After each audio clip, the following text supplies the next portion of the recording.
சிறப்பாக நடந்தேறிக் கொண்டிருக்கிற தேர்தல் அங்கீகார வெற்றி விழா நிகழ்வை தலைமை வகித்து சிறப்பித்துக் கொண்டிருக்கிற வணிகரணியின் மாநில செயலாளர் இடைக்கடை செல்வராஜ் அவர்களே,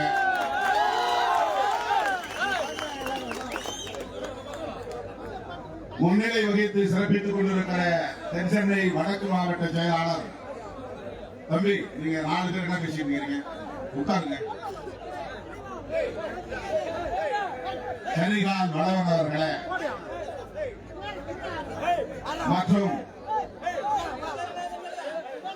சக்திவேல் துளசி திருவரசன் புதியகுமார், கலைவாணன் ஜான்சன் கௌதமன் புதுவை அகன், சேலம் ஸ்ரீனிவாசன் சீர்காழி விஜயரங்கன், திண்டுக்கல் பொன் வளவன் போ நன்னன் கள்ளக்குறிச்சி கருப்புதுறை விழுப்புரம் அசோக்குமார், தென்காசி மோசஸ் சிவகாசி செங்கோடரசு கரூர் கண்மணி ராமச்சந்திரன் திருப்பூர் ஆர்கே தொண்டைமான், கும்பகோணம் முஸ்தபா ராவுத்தர் ஆகிய தோழர்களே, அனைவரையும் வரவேற்று உரையாற்றி அமர்ந்திருக்கிற வணிகரணியின் மாநில பொருளாளர் செங்கதிர் வளவர் அவர்களே, நம்முடைய அழைப்பை ஏற்று இந்த நிகழ்விலே பங்கேற்று நமக்கு பெருமை சேர்த்திருக்கிற திராவிட முன்னேற்ற கழகத்தின் வர்த்தக அணி மாநில செயலாளர் அண்ணன் கவிஞர் காசிமுத்து மாணிக்கம் அவர்களே, உங்களோடு களத்திலே நின்று இந்த விழா சிறக்க பாராட்டி அமர்ந்திருக்கிற தலைமை நிலைய செயலாளர் பாலசிங்கம் அவர்களே, துணை பொதுச் செயலாளர் கௌதம சன்னா அவர்களே, இந்நிகழ்வில் பங்கேற்று இதனை சிறப்பித்துக் கொண்டிருக்கிற வணிகரணியின் மாநில துணை செயலாளர்கள் ஐயாக்குட்டி முருகன் தூத்துக்குடி, விருகை ரமேஷ் விழுப்புரம் சரவணன், திருவள்ளூர் வாசு வளவன் வலசை ரூபகாந்தா, விழுப்புரம் வில்லாளன், நாமக்கல் செங்குட்டுவன், கோவை செல்வகுமார், கடலூர் தடா கணேசன், தருமபுரி ராஜகோபால், கிருஷ்ணகிரி திருமா முனுசாமி, கோயம்பேடு நா ரமேஷ், நாகை அசோக்குமார், வாழப்பாடி ஸ்ரீதர், கடலூர் கருப்பையா, கன்னியாகுமரி மணிகண்டன், நாகை ஜவகர், கோயம்பேடு வி கு விஜயகுமார் ஆகிய தோழர்கள் மற்றும் இந்த நிகழ்வில் பங்கேற்று இதனை சிறப்பித்துக் கொண்டிருக்கிற வணிகரணியின் அனைத்து மாவட்ட அமைப்பாளர்களே, மாவட்ட துணை அமைப்பாளர்களே மற்றும் இந்த நிகழ்வில் பங்கேற்று இதனை சிறப்பித்துக் கொண்டிருக்கிற மாநில பொறுப்பாளர்கள் வழக்குரைஞர் எழில் கரோடி அவர்களே, இரா ஆதிமொழி அவர்களே, இரா செல்வம் அவர்களே, நா செல்லந்துரை அவர்களே,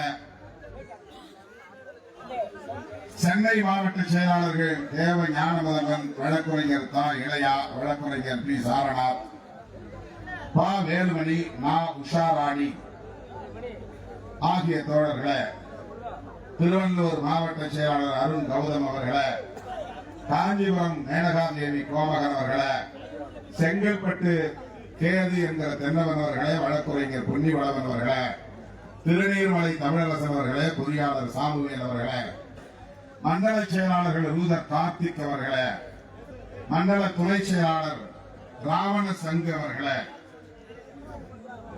தென்சென்னை வடக்கு மாவட்ட பொறுப்பாளர்களே, கோயம்பேடு சட்டமேடை டாக்டர் அம்பேத்கர் வியாபாரிகள் சங்கத்தின் பொறுப்பாளர்களே, புரட்சியாளர் அம்பேத்கர் கனி வியாபாரிகள் நல சங்கத்தின் பொறுப்பாளர்களே, கோயம்பேடு வாழை இலை சிறு மொத்த வியாபாரிகள் நலச்சங்கத்தின் நிர்வாகிகளே, கோயம்பேடு தொழிலாளர் விடுதலை முன்னணியின் நிர்வாகிகளே, விருகை பகுதி மற்றும் வட்ட செயலாளர்களே, பகுதி நிர்வாகிகளே, நன்றியுரை ஆற்றுகிற சேமாத்தம்மன் சிவா மேற்குளம் மன்னி ஜெய் ஆகிய தோழர்கள் மற்றும் இந்த நிகழ்வுகளை பங்கேற்று இதனை சிறப்பித்துக் கொண்டிருக்கிற கட்சியின் முன்னோடிகளே, வணிகரணியின் முன்னணி பொறுப்பாளர்களே, கண்ணுக்கெட்டிய தூரம் வரையில் கடலில் திறந்திருக்கிற என் உயிரின் உயிரான சிறுத்தைகளே,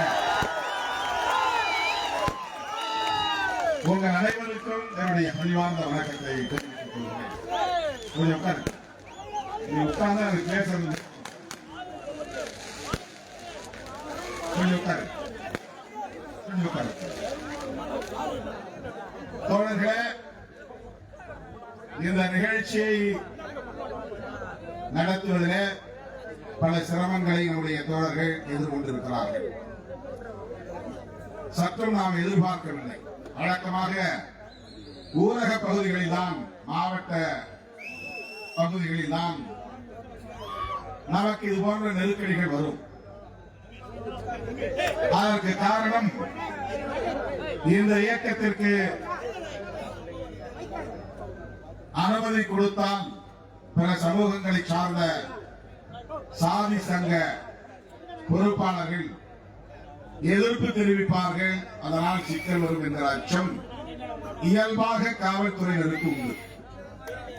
பிற சமூகங்களை சார்ந்தவர்கள் எதிர்க்கிறார்களோ இல்லையோ, காவல்துறையிலேயே இருக்கிற சாதியவாதிகள் அதை எதிர்ப்பார்கள். பெரும்பாலும் இது ஊரக பகுதிகளில் தான் நடக்கும். சென்னை போன்ற பெருநகரங்களில் அப்படி சாதி அடிப்படையிலான எந்த நெருக்கடியும் இதுவரை ஏற்பட்டதில்லை. அதிலும் கோயம்பேடு பகுதியில் பொதுமக்களுக்கு எந்த இடையூறும் கிடையாது. எந்த சமூகத்தை சார்ந்தவர்களின் குடியிருப்பும் இங்கே தனியே இல்லை. அவர்கள் எதிர்ப்பு தெரிவிப்பார்கள். இது நமக்கு புரியாத புதிராகத்தான் இருக்கிறது. நம்ம ராசி சரியில்லை என்று கருதுகிறேன். கிரகவாட்டம் சரியில்லை என்று கருதுகிறேன். எங்கு போனாலும், எந்த திசைக்கு போனாலும் நீ நெருக்கடிகளை சந்தித்துதான், எதிர்நீச்சல் போட்டுத்தான், நெருப்பாற்றில் நீந்தித்தான் சாதிக்க வேண்டும் என்று நமக்கு ஒரு விதி இருக்கிறது போலும். அப்படி சொன்னால்தான் அவர்களுக்கும் புரியும், நமக்கும் சற்று ஆறுதல் கிடைக்கும். நம்மை நாமே ஆட்சிப்படுத்திக் கொள்வதற்கு இது ஒரு நல்ல வழி. என்னப்பா செய்ய, நம்ம கரகவாட்டம் சரியில்லை, இதை விட சிறந்த வழி எதுவுமே கிடையாது. ஸ்ட்ரெஸ் வச்சுக்காம இருக்கிறதுக்கு இது இந்த ஜோசியம் ஜாதகம் பயன்படுத்தணும். வேற வழி இல்லப்பா, நம்ம கரகவாட்டம் சரியில்லை. எங்கேயோ நமக்கு சனியை உட்கார்ந்துருக்கலாம், ஜென்ம சனி உட்கார்ந்துருக்கலாம், பாத சனி உட்கார்ந்துருக்கலாம், என்னென்னவோ சனி சொல்றாங்க, அஷ்டம சனி அப்படின்னு ஏதோ சனி உட்கார்ந்துருக்கலாம். அதனால இப்படி எல்லாம் விளையாடுறாங்க. இது தாங்கித்தான் ஆக வேண்டும் அப்படின்னு நாம் பழகி கொள்ள வேண்டும். இது நம்மை நாமே ஆற்றுப்படுத்திக் கொள்வதற்கு வேறு வழி இல்லை. எனக்கும் லாரிக்கு ஒரு பெரிய தொடர்பு உண்டு. உண்மையிலே நீங்க தெரியாத ஒரு செய்தி இன்னைக்கு நான் சொல்ல போறேன். உங்களுக்கு தெரியாத ஒரு செய்தியை நான் உங்களுக்கு சொல்ல போறேன். 1979 நான் சென்னைக்கு வரும்போது பியூசி முடிச்சுட்டு, பியூசி தான் உங்களுக்கு தெரியாது, பிளஸ் டூ, இப்ப 12வது சொல்றாங்க இல்லையா, அப்ப அது காலேஜ்ல பியூசி வச்சிருந்தாங்க. காலேஜுக்கு போனா ப்ரீ யூனிவர்சிட்டி கோர்ஸ். எஸ்எஸ்எல்சி முடிச்சுட்டு 11ஆம் வகுப்பு பள்ளிக்கூடத்தில் முடிச்சுட்டு காலேஜில் நேரடியாக போய் டிகிரி சேர முடியாது. அதுக்கு முன்னாடி ஒரு வருஷம் ட்ரைனிங் மாதிரி ஒரு வருஷம் படிக்கணும். அதுக்கு பேரு ப்ரீ யூனிவர்சிட்டி கோர்ஸ். அதை முடிச்சுட்டு நான் சென்னைக்கு டிகிரி படிக்க வரும்போது, வந்தாலும் போனாலும் பஸ்ல ஏற முடியாது, பஸ்ஸுக்கு கொடுக்க காசு கிடையாது. அப்ப எதுல போவோம்? லாரியில தான் போவோம். நான் இங்க இருந்து சவுகாரப்பேட்டையில இருக்கிற லாரி ஸ்டாண்டுக்கு போய் அங்கேயே இடம் பிடிச்சி டிரைவருக்கு பக்கத்தில் உட்கார்ந்துக்கிறது. இல்லைன்னா மேல உட்கார வச்சுருவான், காத்து கூத்து கூத்து அடிக்கும். போய் 4.5 மணி நேரம் 5 மணி நேரம் போய் தொழுதூர் இறங்கணும். அதனால 4 மணி நேரம் வெளியே உட்காந்துருவோம். தொழுதூர் இறங்கி தான் பஸ் பிடிச்சி திட்டவழி போய் திட்டவழியில இருந்து நடந்து அங்கே போகணும். அப்போ பேருந்துல வந்து திருவள்ளூர் பஸ் தான் ரூட் பஸ், டவுன் பஸ் கிடையாதுல்ல, ரூட் பஸ் தான் போகணும். ரூட் பஸ்ல வந்து டிக்கெட் எடுக்க முடியாது, அவ்வளவு பணம் நம்ம கையில கிடையாது. அப்ப லாரியில ஏறி போனா அதுல 10ல் 1 மடங்கு தான் காசு வாங்குவாங்க. 2 ரூபாய் 1 ரூபாய் 3 ரூபாய் என்னதான் வாங்குவாங்க. 3 ரூபாய் 4 ரூபாய். அப்பதான் சாப்பாடு வந்து 3 ரூபாய் தான். அதே ஃபுல் மீல்ஸ். இப்ப 3 ரூபாய்க்கு ஒரு இட்லி, ஒரு டீ கூட வாங்க முடியாது. எவ்வளவு ஒரு டீ இப்போ? 10 ரூபாய் டீ. அடையாங்கப்பா 10 ரூபா இருந்தா அப்ப 3 பேர் ஃபுல் மீல் சாப்பிடலாம். நான் சொல்றது 79.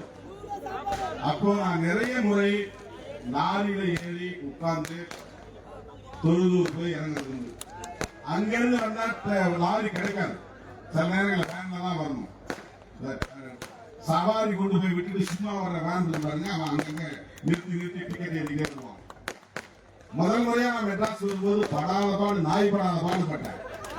ஒரு வேன்ல தான் வந்து என்னை ஏற்றிக்கிட்டு வந்தாரு அண்ணன் மகாலிங்கன்னு வருது. அவர் என்ன பண்ணாரு, பஸ்ல டிக்கெட் எடுக்கல, ஒரு வேன் பிடிச்சிக்கலான்னு வேன் பிடிச்சாரு. ஏற்கனவே அந்த வேன்ல டைட்டா இருக்கு, ஆள் உட்கார்ந்து இடம் இல்லை. ஆனா இவர் போய் கேட்கறாரு, சரி ஏறிங்கன்ட்டான்.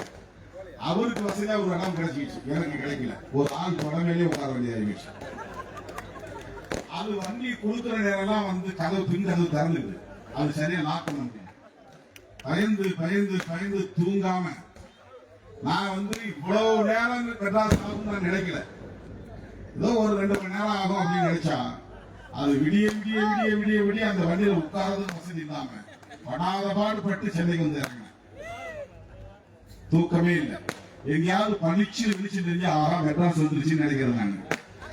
அப்புறம் கேட்டா இல்ல இல்ல இது உளுந்தூர் பேட்டருமா. அப்புறம் ஒரு இடத்துல நல்லா பளிச்சு கடை திருவிழா இருக்கும், வெளிச்சமா இருக்கும். சரி மெட்ராஸ் வந்துருச்சு போறது இறங்கிடலாம் அப்படின்னு நினைச்சா விழுப்புரம்வான். இப்படி பல எப்பதான் போய் சேர்ந்தா விடிஞ்சே போச்சு. வந்து சென்ட்ரல் ஸ்டேஷன் முன்னால என்ன இறக்கி விட்டாங்க. நல்லா விடிஞ்ச பிறகு அங்க இருந்து பஸ் பிடிச்சி நேரா கொருக்குப்பேட்டைக்கு தான் போனோம். அம்பேத்கர் நகருக்கு. இப்ப சன்னாபூர் அங்கதான் இருக்கு. எனக்கு முதல்ல மெட்ராஸ்ல போய் ஒரு தெரிஞ்சவங்க வீட்டுல குளிச்சுட்டு அங்க இருந்து கிளம்பி பஸ் பிடிச்சி டவுன் பஸ் பிடிச்சி நேரா காலேஜ், ஒவ்வொரு காலேஜ போய் அப்ளிகேஷன் வாங்கி போட்டேன். 1973. அப்ப ஊருக்கு திரும்பணும்னா பஸ் பிடிச்சி போக முடியாது, லாரியில தான் போவோம். 1979 80களில் கிட்டத்தட்ட 45 வருஷத்துக்கு முன்னாடி லாரியில பயணம் செஞ்சேன். இன்னைக்கு லாரியில நின்றுட்டு பொறுப்பு.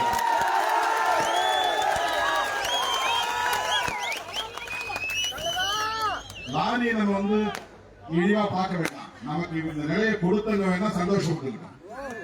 நாங்க வந்து திருமாவளவன் பர்மிஷனே கொடுக்கல, மேடை போட நாங்க அனுமதிக்கவே இல்லை, போய் வேணா கண்டெய்னர்ல நின்றுக்கோ லாரியில நின்றுக்கோ எப்படி வேணாலும் பேசியோன்னு சொல்லிட்டேன்னு அவங்க இப்ப டீ குடிச்சுட்டு சந்தோஷமா பேசிட்டு இருப்பாங்க. டீ இல்ல வேற ஏதாவது குடிச்சிட்டு இருப்பாங்க, அவங்க சந்தோஷமா இருப்பாங்க. எங்களுக்கு லாரினாலும் ஒண்ணுதான், மேடைனாலும் ஒண்ணுதான், தலை என்றாலும் ஒன்றுதான், பெரிய நாற்காலி என்றாலும் ஒன்றுதான். எங்களுக்கு அது எந்த வேறுபாடு. உழைக்கிறவனுக்கு எல்லாம் சமம், உழைக்கிறவனுக்கு எல்லாம் ஒன்று. சொகுசாய் இருக்கிறவங்க தான் எனக்கு பிளாஸ்டிக் சேரா, நான் கம்பீரமா ராஜ சிம்மாசனத்தை தான் உட்காருவேன். எனக்கு அது என் மயிருக்கு சமம்.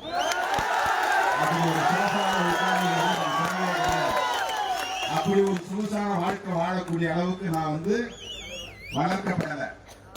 கட்டாந்தரையில உட்கார்ந்துதான் நிறைய பொதுக்கூட்டங்கள் நடத்திருக்கிறேன், தரையில நின்றுதான் பொதுக்கூட்டம் நடத்திருக்கிறேன். காலில் செருப்பு போடாமே பல ஆயிரக்கணக்கான கிலோமீட்டர் நான் நடந்திருக்கிறேன் மதுரையில. அப்படி வந்து மக்களோடு மக்கள் நின்று பணியாற்றியவன் திருமாவளவன். எனக்கு எல்லாம் ஒன்று என்று எண்ணுகிற போது எனக்கு பிளாஸ்டிக் சேரும் ஒன்றுதான், ராஜ சிம்மாசனமும் ஒன்றுதான். அதையும் நான் பொருட்படுத்த மாட்டேன், இதையும் நான் குறையாக கருத மாட்டேன். இங்க பெரிய மேடை போட்டு 60க்கு 40 அளவுக்கு அகலமான மேடை போட்டு பெரிய ராஜ சிம்மாசனத்தை வந்து உட்கார வைத்து என்னை அதிலே அமர வைத்தால் கூட எனக்கு மகிழ்ச்சி வரும். நான் வந்தவொடனே அப்படி ஏதாவது வித்தியாசமா ஒரு நாற்காலி நடந்து தூக்கிடாந்துருவேன். எல்லாருக்கும் நாற்காலி என்ன போட்டு அதே போடும். 45 வருஷம் இதுதான் பண்ணிக்கிறேன், 40 வருஷம் இதுதான் பண்ணிக்கிறேன். ஒரு சின்ன டிஃபரெண்டா கூட ஒரு நாற்காலி தான் பிடிக்காது மேடை, அது அவசியம் இல்லை. அப்படிப்பட்ட சொகுசு பேர் வழி அல்ல நாங்க. இதே இடத்துல இந்த லாரி கூட கிடைக்கலனா எதையாவது ஒரு கட்டையை தூக்கி போட்டு வேற யாரையும் பேசிட்டு, அப்படி இல்லைன்னா நான் பிரச்சார வண்டி வச்சுக்கிறேன் நம்ம ஆபீஸ்ல இருந்து. ஆனா என்னன்னா அண்ணன் ஒரு நாள் ஏற்ற முடியும், நானும் அவரும் நின்று இருப்போம். காசு கொடுத்து மாணிக்க நிக்கலாம், என் பக்கத்துல 2 பேர் தான் நிக்க முடியும். மற்றவங்க எல்லாம் இறக்கி விட்டுட்டு நாங்க 2 பேரும் மேடையில் நின்று பேசிட்டு போயிருக்கோம். மதிக்க கொடுங்க. எத்தனை நெருக்கடிகளை தந்தாலும் அந்த நெருக்கடிகளை எதிர்கொள்ளக்கூடிய ஆற்றல் விடுதலை சிறுத்தைகளுக்கு உண்டு. நெருக்கடிகள் சூழ்ந்த போதும் கொள்கை நெறிப்படியே வாழ்தல் வீரம். மதுரையில அண்ணா நிலையத்து முன்னால நான் நின்றுட்டு ராத்திரி 10 மணிக்கு அப்ப எனக்கு ஒரு கவிதை எழுதணும்னு தோணுச்சு. ஏதோ ஒரு நிகழ்ச்சி அப்ப நான் என்ன பண்ணுவேன்னா, ஏதாவது ஒரு நிகழ்ச்சி நடத்தினா ஒரு துண்டறிக்கை போடும். அந்த துண்டறிக்கையே ஒரு கவிதை வடிவில் நான் எனக்கு தெரிந்த நடையில் எழுதுவேன். அப்ப ஒரு நிகழ்ச்சிக்காக நான் அப்படியே யோசிச்சுட்டே போறேன்.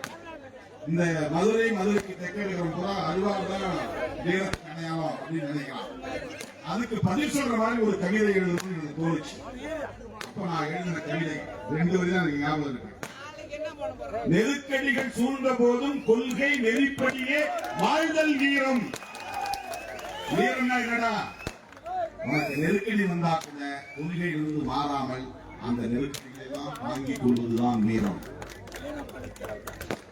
நெருப்பு அணைக்குள் வீழ்ந்த போதும் அடிமை நெறி மீறி பாய்தல் தீரம். வீரம்னா என்ன, தீரம்னா என்ன? 10 பேர் பதுங்கி இருந்து ஒருத்தரை போய் திடீர்னு அமைக்கி முடிச்சு கழுத்து இருக்கிறது வீரம் கிடையாது. நோஞ்சால வெட்டிட்டு நான் பெரிய மாவீரன் போட்டுக்கிறது வீரம் கிடையாது.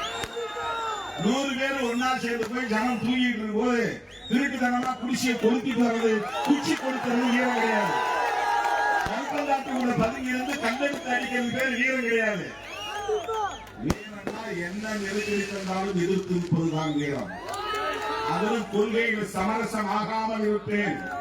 நீ மயக்கு முடிகளால் எங்களை வீழ்த்த நினைத்தாலும், பதவி ஆசை காட்டி எங்களை வீழ்த்த நினைத்தாலும், அச்சுறுத்தி எங்களை வீழ்த்த நினைத்தாலும், ஏற்றுக்கொண்ட கொள்கையில் இருந்து ஒரு அடி கூட, ஒரு ஒரு அங்குடம் கூட பின்வாங்க மாட்டோம். ஒரு அங்குடம் கூட பின்வாங்க மாட்டோம். 25 ஆண்டு கால தேர்தல் அரசியலில் இதை நிரூபித்து காட்டியவர்கள் விடுதலை சிறுத்தைகள். இதை உறுதிப்படுத்தி காட்டியிருப்பவர்கள் விடுதலை சிறுத்தைகள். தேர்தல் அரசியல்னா காம்ப்ரமைஸ் தான் அர்த்தம். தேர்தல் அரசியல்னா சமரசம். தேர்தல் அரசியல்னா கரப்ஷன் தான் அர்த்தம். தேர்தல் அரசியல்னா சந்தர்ப்பவாதத்திற்கு ஏற்ப நடந்து கொள்வதுதான் தேர்தல் அரசியல். ஆனா அதிலும் புதுமையை படைப்பவர்கள் விடுதலை சிறுத்தைகள். இந்தியாவிலேயே வேறுபட்டு இருப்பவர்கள் விடுதலை சிறுத்தைகள்.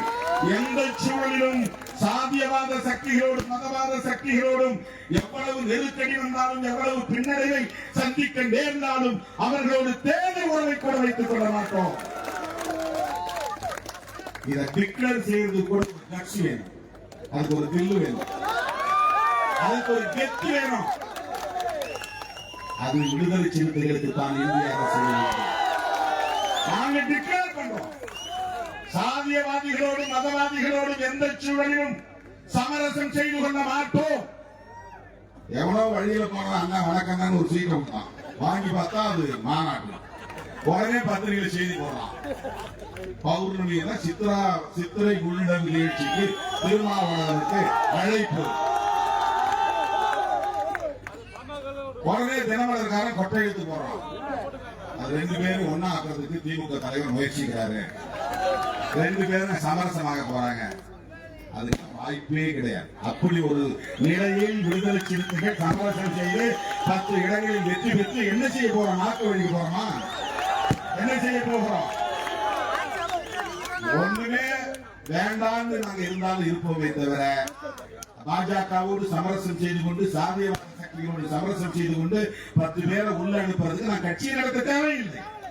அந்த அவசியம் எனக்கு கிடையாது. அப்படி ஒரு நிலைப்பாட்டை ஒருபோதும் திருமாவளவன் எடுக்க மாட்டான். கைகோர்த்து களமாட வேண்டும் என்று விரும்பினோம், கைகோர்த்தும் களமாடினோம்.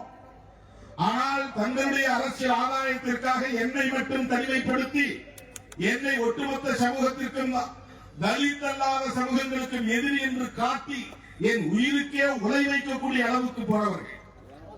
அதையெல்லாம் மறந்துவிட முடியுமா? அப்படி என்ன பதவி சுகம்?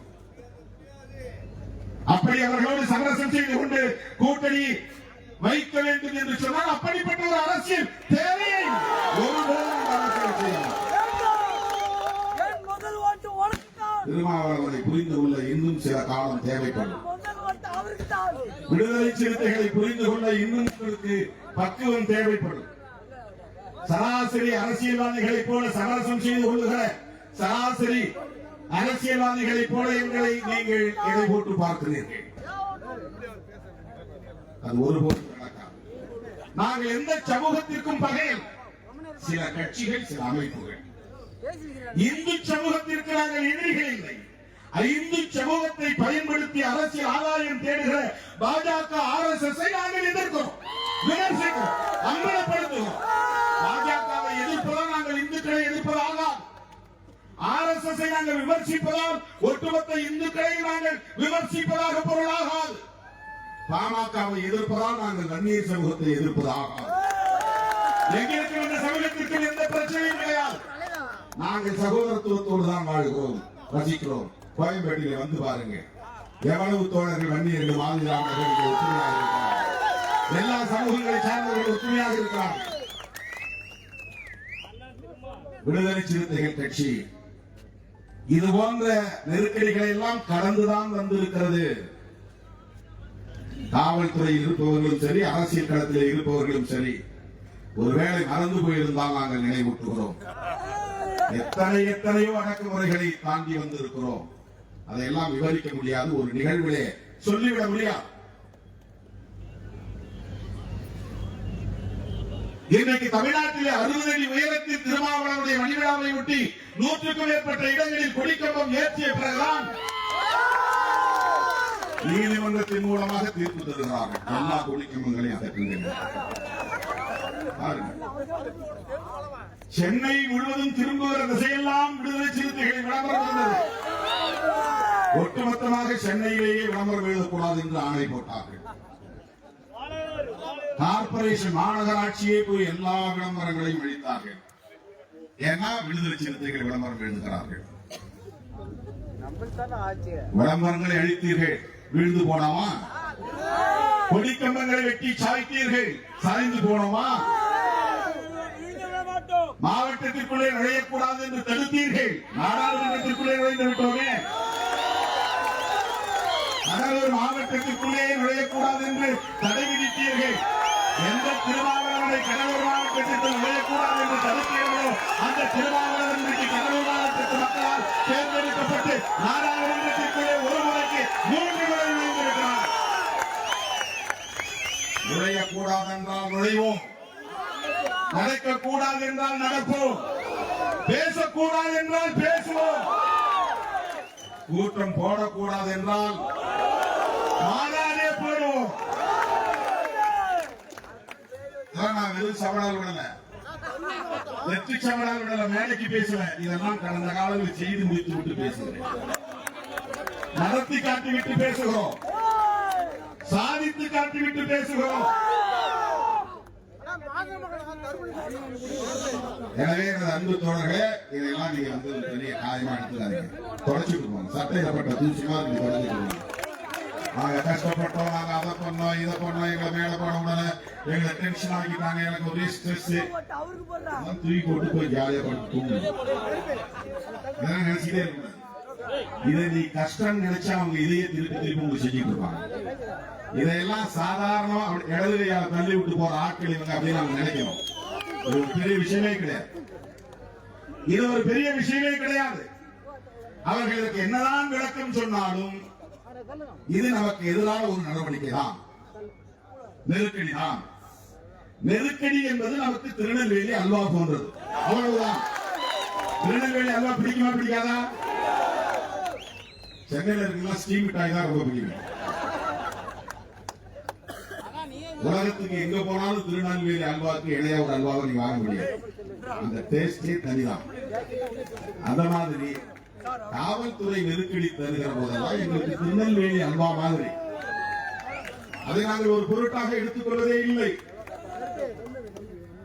அருமை தோழர்களே, வடிகடியை சார்ந்த தோழர்களே, என் உயிரின் உயிரான விடுதலை சிறுத்தைகளே, இது போன்ற நெருக்கடிகளை ஒரு பொருட்டாக எடுத்துக்கொள்ள வேண்டாம். இதற்கு யார் காரணம், எது காரணம், ஏன் செஞ்சாங்க, எதுக்கு செஞ்சாங்க, இந்த டிஸ்கஷனே வேண்டாம். சோசியல் மீடியாவில் ஏதாவது எழுதுறது அதெல்லாம் கூட அந்த கட்டத்தில் போயிட்டே இருக்கு. இந்த வேலை முடிஞ்சதான் அன்றைக்கு முடிஞ்சது. அடுத்து நாளைக்கு என்ன வேலை? 6ஆம் தேதி சிதம்பரத்துக்கு வாங்க எல்லாம். அங்க தேர்தல் அங்கீகாரம் வெற்றி விழா. அப்புறம் 8ஆம் தேதியிலிருந்து நான் சுற்றுப்பயணம் போறேன். எதுக்கு? 31ஆம் தேதி தமிழ்நாட்டில் ஒட்டுமொத்த இந்தியாவின் கவனத்தை ஈர்க்கக்கூடிய வகையில் மாபெரும் பேரணியை, மக்கள் எழுச்சி பேரணியை நாம் நடத்த இருக்கிறோம். எப்படி சிஏஏ சட்டம் வந்தபோது தேசம் காப்போம் பேரணியை நடத்தினோமோ அதை போல மதசார்பின்மை காப்போம் மாபெரும் மக்கள் எழுச்சி பேரணி. எப்போ? மே 31 திருச்சிராப்பள்ளியில. அதுக்கான ஏற்பாடு செய்யும். எல்லோரும் நீலச்சட்டை அணிந்து வர வேண்டும். இப்போ டைலரை பார்த்து அளவு கொடுத்துருங்க. நல்லா ஃபுல் ஹேண்ட், யாரும் ஆஃப் ஹேண்ட் போட்டு வரக்கூடாது, ஃபுல் ஹேண்ட் போட்டு வரணும். முடிஞ்சா சிவப்பு டை கட்டிட்டு வந்துருங்க. டை கட்டுறவங்க டை கட்டுங்க.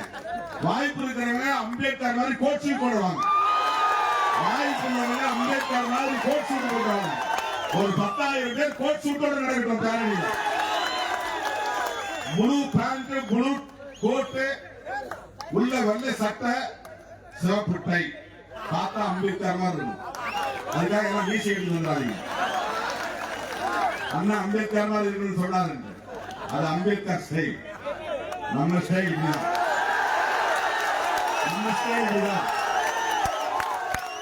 நம்ம அம்பேத்கருடைய மாணவர்கள் தான். ஆனால் நம்முடைய ஸ்டைல் வேற. எனவே 31ஆம் தேதிக்கு தயாராக வேண்டும். 8ஆம் தேதி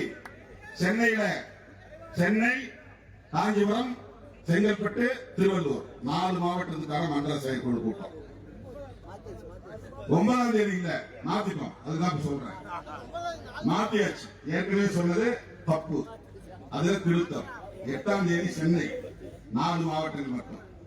9ஆம் தேதி ஒண்ணும் இல்லை. 10ஆம் தேதி வேலூர், ராணிப்பேட்டை, திருப்பத்தூர், திருவண்ணாமலை 4 மாவட்டம். 10ஆம் தேதி மாலை. 11ஆம் தேதி இல்ல, 12ஆம் தேதி இல்ல. 13ஆம் தேதி காலையில மதுரை, மாலையில திருச்சி. 14ஆம் தேதி காலையில சேலம், மாலையில கோவை. திருச்சிக்கு அந்த மாவட்டம் வந்தது, பெரம்பலூர். திருச்சி, மதுரையில தென் மாவட்டங்கள் முழுக்க.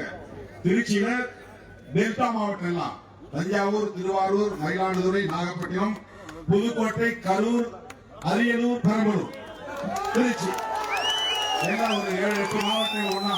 அது 13ஆம் தேதி மாலை. 13ஆம் தேதி காலை தென் மாவட்டம் 10-12 மாவட்டம்.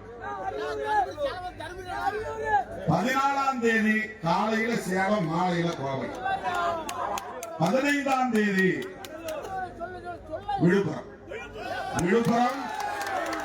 விழுப்புரம், கடலூர், கள்ளக்குறிச்சி, புதுச்சேரி. தோழர்கள்லாம் கேட்டுட்டு இருப்பாங்க நினைக்கிறேன் லைவ்ல. இதுதான் ஆல்டர்ட் திருத்தம் செய்யப்பட்டது. இது மண்டல செயற்குழு கூட்டம். 31ஆம் தேதி மிக முக்கியமான வரலாற்று முக்கியத்துவம் வாய்ந்த ஒரு மாபெரும் மக்கள் எழுச்சி பேரணி. வக்ஃபு திருத்த சட்டத்தை திரும்ப பெற வேண்டும் என்கிற கோரிக்கை உட்பட புரட்சியாளர் அம்பேத்கர் அவர்களால் அரசமைப்பு சட்டத்தின் உயிர் மூச்சு கோட்பாடாக வழங்க பெற்ற செக்யூலரிசம் என்கிற மதசார்பின்மையை பாதுகாப்பதற்கான பேரணி. வக்ஃபு திருத்த சட்டம் முஸ்லிம்களுக்கு எதிரானது என்று பிஜேபி அரசு சொன்னாலும் கூட உண்மையிலேயே அது அரசமைப்பு சட்டத்திற்கு எதிரானது. அதனால் சேவ் செக்யூலரிசம் நீ போன எல்லா பதிவுகளும் கீழே ஒரு 4 கோடு இருக்கும் பாருங்க. 2 கோடு. அது பேர் என்ன? ஹேஷ்டாக். அதுல நீ இங்கிலீஷ்ல சேவ் செக்யூலரிசம் போடணும். சேவ் செக்யூலரிசம் அப்படின்னா மதசார்பின்மையை பாதுகாப்போம். மத அடிப்படையில் மக்களை பிளவுபடுத்தாதே. இஸ்லாமியர்களுக்கு, கிறிஸ்தவர்களுக்கு எதிரான வெறுப்பு அரசியலை விதைக்காதே. மதத்தின் பெயரால் வன்முறைகளை தூண்டாதே. மதத்தின் பெயரால் இந்திய ஒருமைப்பாட்டை சிதைக்காதே. மதத்தின் பெயரால் அரசமைப்பு சட்டத்தை சிதைக்காதே. இதுதான் கோரிக்கை. எனவே 31ஆம் தேதிக்கு நாம் ரெடி ஆகணும். நாளைக்கு காலையில எழுச்சி நீங்க எல்லாம் டைலர் போய் பார்க்கணும். எல்லாம் பேண்ட் சட்டைக்கு அளவு கொடுக்கணும். புது சட்டை பழைய சட்டை கிழிஞ்சி சட்டை போட்டு வரக்கூடாது. அது மாதிரி சட்டையை அயன் பண்ணாம போடக்கூடாது. அயன் பண்ணி போட்டு வரணும். வர்ற ஒவ்வொருத்தரும் வெறும் சட்டை போட்டு வந்தா கூட நல்லா கஞ்சி போட்டு அயன் பண்ணி அழகா போட்டு வரணும். பசங்க நீல சட்டை போடக்கூடாது. லேடிஸுக்கு ஏற்கனவே யூனிஃபார்ம் கொடுத்தாச்சு. அதே யூனிஃபார்ம் நீங்க தச்சுக்க வேண்டியதான். அதே யூனிஃபார்ம் சீருடை. தோழர்களே, 31ஆம் தேதி நாம் நடத்துவது இந்த நாட்டையும் மக்களையும் பாதுகாப்பதற்காக, தேர்தல் பேரம் பேசுவதற்காக அல்ல, கூட்டணியை தீர்மானிப்பதற்காக அல்ல, நம்முடைய சக்தியை காட்டி இத்தனை சீட்டுகள் வேண்டும் என்று கேட்டு பெறுவதற்காக அல்ல. அதை ஒருபோதும் விடுதலை சிறுத்தைகள் செய்ய மாட்டோம். எங்கள் வலிமை எங்களுக்கு தெரியும், எங்கள் உயரம் எங்களுக்கு தெரியும், எங்களுக்கு எது தேவை என்பதும் எங்களுக்கு தெரியும். அப்படியே பிராக்டிக்கலாகவும் எதை எங்களால் சாதிக்க முடியும் என்பதும் எங்களுக்கு தெரியும். எங்களுக்கு ஆசை எதுவும் இருக்கலாம். நடைமுறை சாத்தியக்கூறுகளை தாண்டி வெறும் கையால் முழம் போட மாட்டோம். வெறும் கையால் முழம் போட மாட்டோம். முழம் போடணும்னா ஒரு துணி வச்சிருந்தா முழம் போட முடியும். வெறும் கையால் முழம் போட்டு அழக முடியுமா? விடுதலை சிறுத்தைகள் பிராக்டிக்கல் ஆக்டிவிஸ்ட், நடைமுறை சாத்தியங்களை அடிப்படையாக வைத்து இயங்கக்கூடிய போராளிகள். நடிகர்களை பற்றி சொன்னாங்க. நான் ஏற்கனவே பலமுறை சொல்லியிருக்கிறேன். 25 வருஷத்துக்கு முன்னாடி எத்தனை நடிகர்கள் வந்தாலும், எத்தனை இயக்குநர்கள் வந்தாலும், எத்தனை கதாநாயகிகள் வந்தாலும், எத்தனை தலைவர்கள் வந்தாலும் சிறுத்தைகளின் களம் முற்றிலும் வேறானது. முற்றிலும் வேறானது. இந்த களத்திற்குள் அவர்களால் 1 மணி நேரம் தாக்கி பிடித்து நிற்க முடியாது. கரும்பு வெற்றவன் கரும்பு வெற்ற திறன் உள்ளவனா இருப்பான். கரும்பு கழிக்கிற பெண்கள் அந்த திறன் உள்ளவங்களா இருப்பாங்க. அதை கட்டி போட்டு தலையில சுமந்துட்டு வர்றது அந்த வேலையை சிலரால் செஞ்ச முடியும்.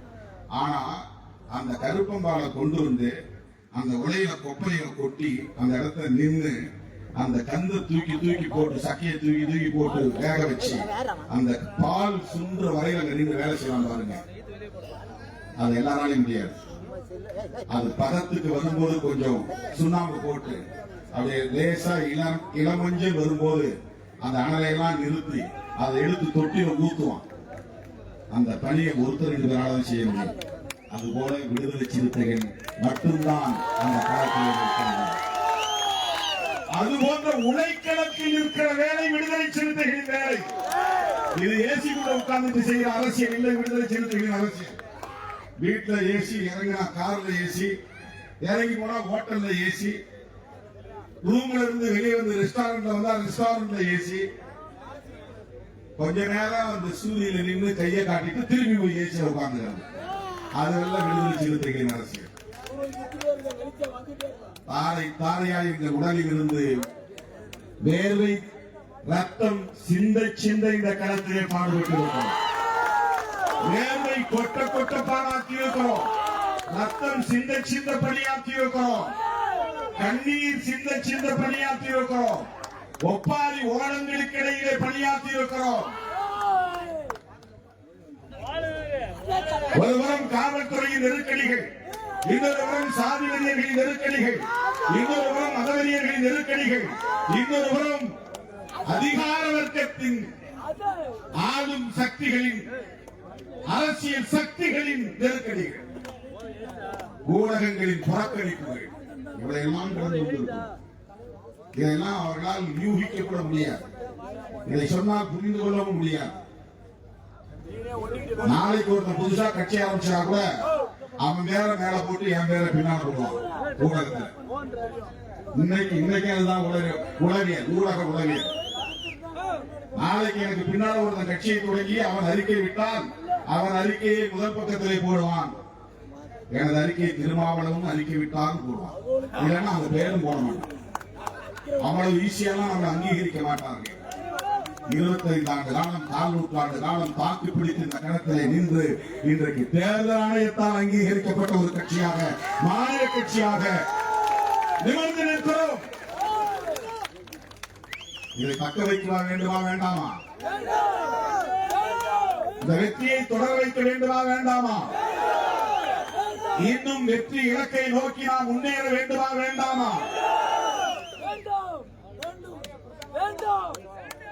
கதல்வை தோழர்களே, இதையெல்லாம் சாதிக்க வேண்டுமானால் நமக்கு ஒரே ஒரு தேவைதான் இருக்கிறது. பெட்டி பெட்டியாய் பணம் தேவை என்று சொல்ல மாட்டேன். பெட்டி பெட்டியாய் பணம் தேவை என்று சொல்ல மாட்டேன். ஒரே ஒரு தேவைதான், சகிப்புத்தன்மை என்கிற தேவைதான். அவமானங்களையும் அவமதிப்புகளையும் இழிவுகளையும் தாங்கிக் கொள்ளுகிற சகிப்புத்தன்மை மட்டும்தான் நமக்கு தேவை. என்னோடு நீங்கள் அந்த சகிப்புத்தன்மையோடு பயணிப்பீர்களே ஆனால் உங்கள் கனவு நனவாகும்.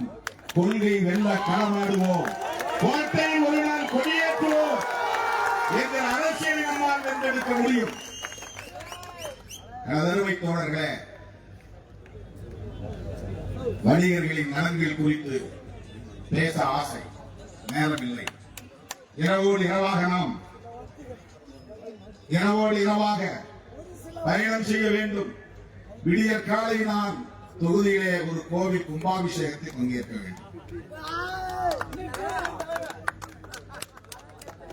முஸ்லீமோடு உட்கார்ந்து தொப்பி போட்டுட்டு கஞ்சி குடிக்கிறான், கோவப்படுறான். நீ என்னைக்காவது ஒரு நாள் சங்கர மடத்துக்கு வாங்க கூப்பிட்டுருக்கிறியா? கூப்பிட்டுருக்காங்க. எனக்கு எதிராக இருக்கிற கும்பலை எல்லாம் கூப்பிட்டு போய் உட்கார வச்சு காசு கொடுத்து திருமாவளவரை எதிர்த்து யூடியூப் சேனல்ல பேட்டி கொடுங்க.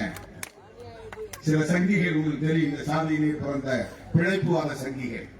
அவெல்லாம் மாசம் காசு வாங்கிக்கலாம் பேசலாம்.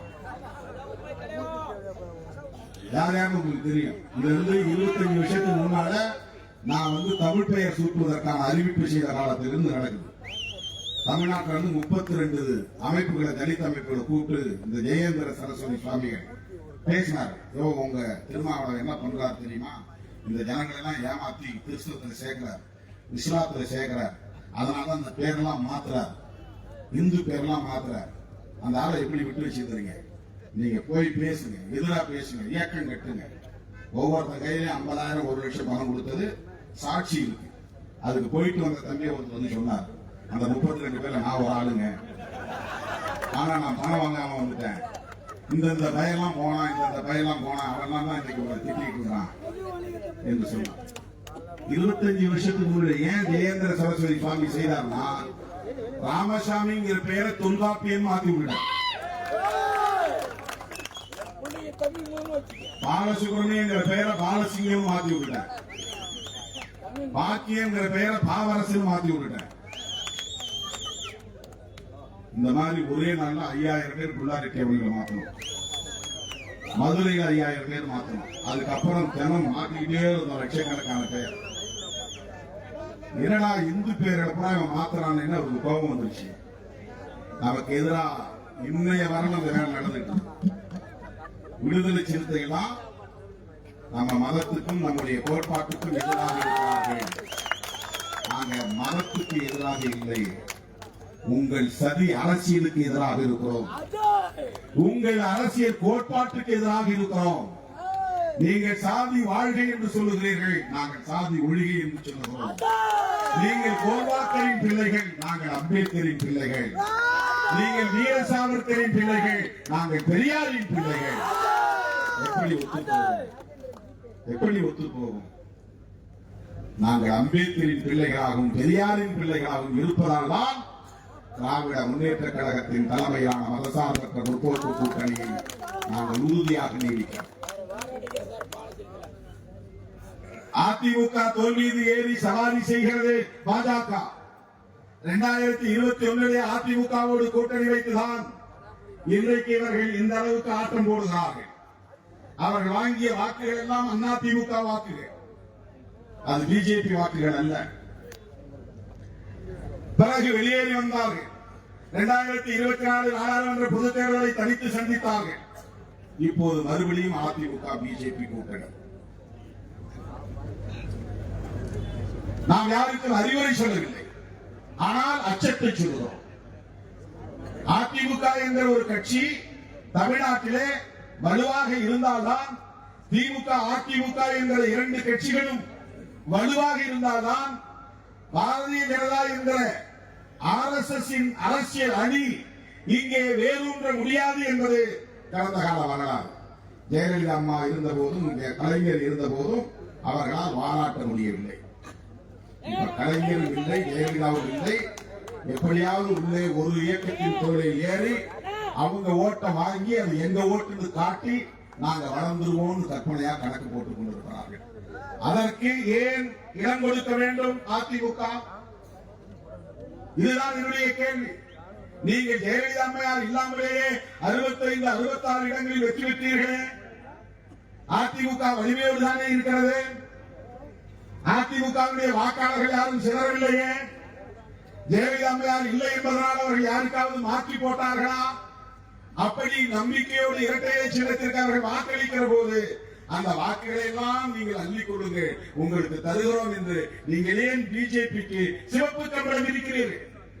அது வளர்ந்தால் யாருக்கு ஆபத்து? எந்த கொள்கைக்கு ஆபத்து?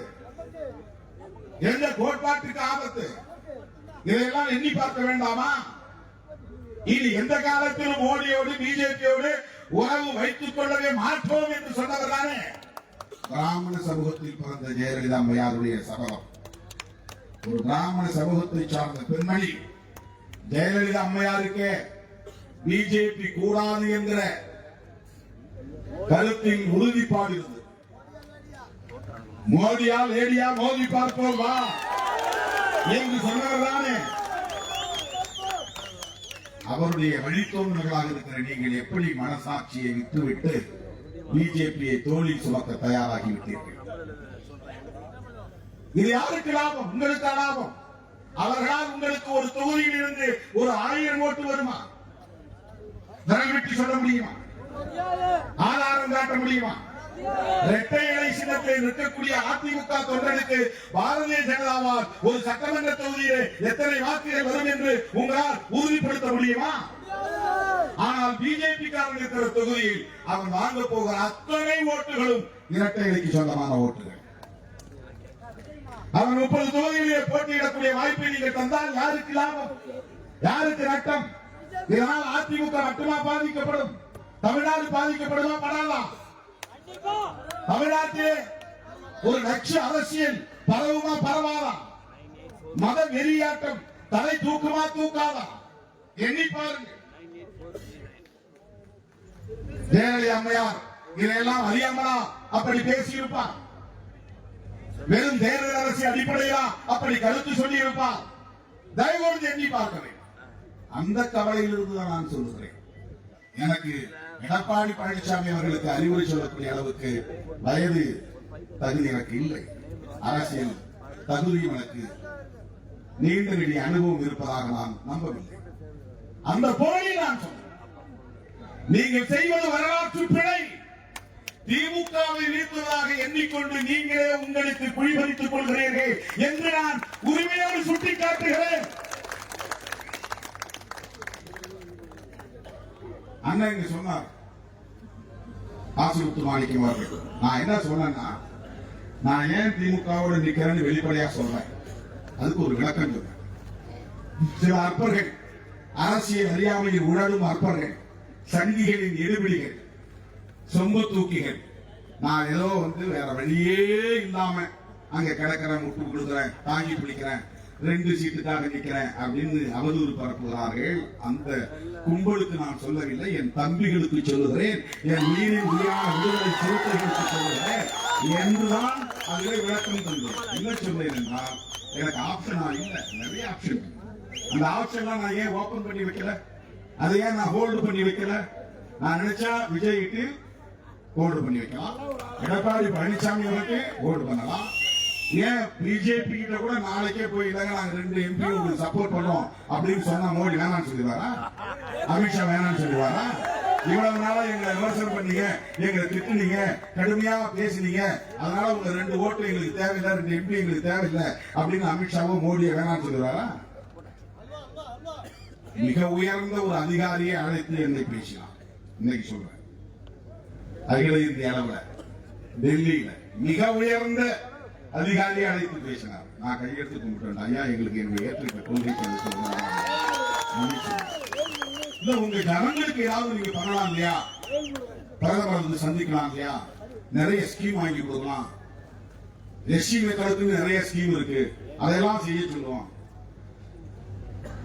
உங்களுடைய அன்புக்கு நன்றியே, நான் வரலையே. இது 100 விழுக்காடு நடந்தது. 100 விழுக்காடு சத்தியம் நடந்தது. கொஞ்சம் நான் மனம் மாறினா என் வாழ்க்கையே வேறு தானே, இந்த கட்சியின் நிலையே வேறு தானே. இந்த இடத்துல நீங்க அனுமதி கொடுக்காம உங்களால் தடுத்துக்க முடியுமா? இங்க வராது உங்களால் சொல்லிருக்க முடியுமா? கடைசி நிமிஷம் லாரியில போட்டு கூட்டம் போட்டு உங்களால் சொல்ல முடியுமா? நடந்து ஓடி வந்து ஐயா வாங்க வாங்க வாங்க வாங்க, எங்க வேணாலும் கூட்டம் போட்டுங்க, எப்படி வேணாலும் மேல போட்டுங்க, அப்படிதானே உங்களால சொல்ல முடியும்? கையில பவர் இருந்தா. இதெல்லாம் தெரியாம நாங்க இருக்கிறோம். இதெல்லாம் தெரிஞ்சும் இந்த கதவை, எங்க வீட்டு கதவை சாத்துறோம், உங்க வீட்டு கதவை இல்ல. இந்த கதவை சாத்துறா என் வீட்டு பக்கம் யாரும் நுழைஞ்சாதீங்கன்னு சாத்துற, இந்த பக்கம் கதவை சாத்துற, இவன் இந்த பக்கம் நுழைஞ்சக்கூடாதுன்னு கதவை சாத்துற, இந்த பக்கம் இருக்கிற கதவை சாத்துறேன். ஒரு கதவை மட்டும் திறந்து வச்சிருந்தேன், பின்பக்க கதவை எதுவுமே திறந்து வைக்கல.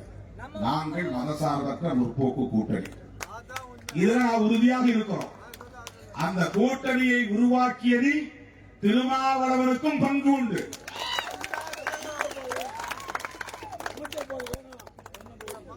நீங்க இலக்கண செல்வராஜோட சேர்ந்து ஒரு 5-6 பேர் சேர்ந்து பார்ட்னர்ஷிப் போட்டு ஒரு பிசினஸ் பண்றீங்க. அப்படி ஒரு பிசினஸ் பண்ணும்போது ஒரு பொது இடத்தை பிடிக்கிறீங்க, அது எல்லாருக்கும் பொது தானே. இலக்கண செல்வராஜ் மட்டும் சொந்தம் விட்டுருவீங்களா? அவர் மட்டும் போய் கடையில படுத்துட்டு அவர் மட்டும் கடையில வியாபாரம் பண்ணிட்டு விட்டுருவீங்களா? அடுத்த நாளே புடிச்சு நோக்கு நோக்கி அவரை, யோ என்னையா நாங்களும் போட்டுருவோம், நீங்களும் போட்டுருவீங்க. இது இயல்பு தானே, ஹியூமன் நேச்சர் தானே, மனித இயல்பு. அரசியல் கூட்டணியும் அப்படித்தான். கூட்டணினா 10 கட்சி அதுல பொருந்தும், 10 கட்சிக்கு அந்த உரிமை இருக்கிறது, 10 கட்சிக்கு அந்த அதிகாரம் இருக்கிறது. அந்த கூட்டணியை உருவாக்கியதில் என்னுடைய இசைவே ஒரு பங்களிப்பு தான்.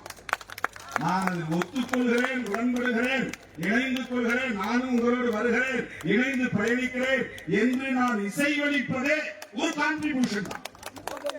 அதுவே ஒரு பங்களிப்பு தான், அதுவே ஒரு பார்ட்னர்ஷிப் தான். நாங்க உருவாக்கின முற்போக்கு கூட்டணியை நான் எப்படி பலவீனப்படுத்த அனுமதிக்கிறேன்? இதுதான் என்னுடைய பார்வை, இதுதான் என்னுடைய அரசியல், இதுதான் என்னுடைய நோக்கம். ஆனால் சிலர் வாய்க்கு வந்தபடி பேசுகிறார்கள். இதையெல்லாம் இந்த வேலையில ஏன் விளக்கம் சொல்லணும்னா, நீங்க இந்த மாதிரி விமர்சனங்களை யாரும் பொருட்படுத்த வேண்டியதில்லை, பொருட்படுத்த தேவையில்லை. அவங்களுக்குலாம் நீங்க எந்த விளக்கமும் சொல்ல தேவையில்லை. அதெல்லாம் நீங்க கண்டுக்கவே கூடாது, அதெல்லாம் பேசவே கூடாது. எவனாவது நம்ம பேர சொன்னா ஒரு வெளிச்சம் கிடைக்கும் நினைச்சு பேசலாம், பழச்சிட்டு போடணும், போடா பேர சொல்லி பழச்சுக்கோ, பேர சொல்லி பழச்சுக்கோ, அவ்வளவுதான். எனது அருமை தோழர்களே, அரசியல் ரீதியாக நாம் எடுக்கிற எந்த முடிவாக இருந்தாலும் அந்த முடிவை உணர்வுபூர்வமாக ஏற்றுக்கொண்டு அதை நடைமுறைப்படுத்துவதில் வெறித்தனமாக வேலை செய்ய வேண்டும். அதுதான் முக்கியம். இப்ப 2026 நான் ஒரு மாற்றி சொல்றேன். 2026 திமுக கூட்டணி வெற்றி பெற வேண்டும் என்பதை மாற்றி சொல்கிறேன். திராவிட முன்னேற்ற கழகத்தின் தலைவர் அண்ணன் தளபதி ஸ்டாலின் அவர்கள் முதலமைச்சராக வேண்டும் என்பதை மாற்றி சொல்ல விரும்புகிறேன். 2026 சனாதன சக்திகள் எந்த சூழலிலும் வலிமை பெற்றுவிடக் கூடாது, அதை தடுத்தாக வேண்டும். பிஜேபியோடு சேருகிற யாராக இருந்தாலும் அவர்கள் வீழ்த்தப்படுவார்கள், வீழ்த்தி காட்டினார்கள், அதை சிறுத்தைகள் சாதித்தார்கள் என்று நாம் உறுதிப்படுத்த வேண்டும். அதுதான் நம்முடைய வேலை. ஊருக்கு போக ஜனங்கிட்ட சொல்லுங்க, அண்ணன் சொல்லி இருக்கிறார், நம்ம கட்சிக்குள்ளே முடிவெடுத்துங்க, ஒரு ஓட்டு சிந்தக்கூடாது, சேதரக்கூடாது.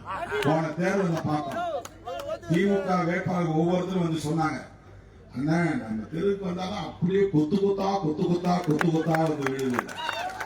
மற்ற இடங்கள்ல போனா 100 ஓட்டுல நம்ம 10 ஓட்டு 7 ஓட்டு 8 ஓட்டு வருது. விடுதலை சிறுத்தைகளின் முகாமுக்கு வந்தா 180 90 கொத்து வரலாற்றை நாம் சாதித்து காட்டியிருக்கிறோம். 2026 தேர்தலில் தீர்மானிக்கும் சக்தி, அரசியல் முடிவுகளை தீர்மானிக்கும் சக்தி அரசியல் திசைவழியை தீர்மானிக்கிற சக்தி, சனாதன சக்திகளை பின்னங்கால் பிடரி அடிபட ஓட ஓட விரட்டி அடிக்கிற சக்தி விடுதலை சிறுத்தைகளா என்பதை உறுதிப்படுத்துவதற்கான ஒரு களம். அதற்கு இப்போதே நாம் தயாராகும் என்று சொல்லி வாய்ப்புக்கு நன்றி கூறி விடைபெறுகிறேன். நன்றி, வணக்கம்.